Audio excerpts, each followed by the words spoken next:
Hi guys, we're back for another tutorial. Ito, mabilis lang to. Ipakita ko lang sa inyo paano gumawa ng playlist. So, buksan nyo yung YouTube app nyo. Cellphone ang gamit natin dito Punta kayo sa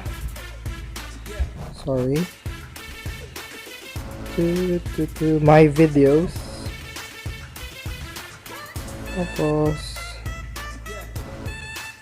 yan, pili kayo ng video na gusto nyong ilagay sa playlist. So, kung ano yung Mother's Day. Tapos, pakita nyo, save to playlist. Ito yan. And, yan yung playlist ko pala. So, ignore that. Na new playlist kayong pupunta. So, new playlist.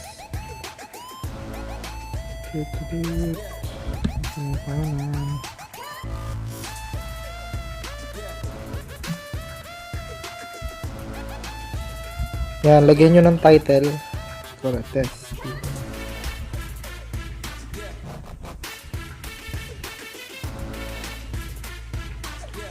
Yan, public.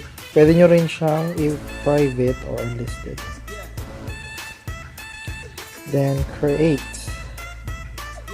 Yan, nakagawa na kayo ng playlist.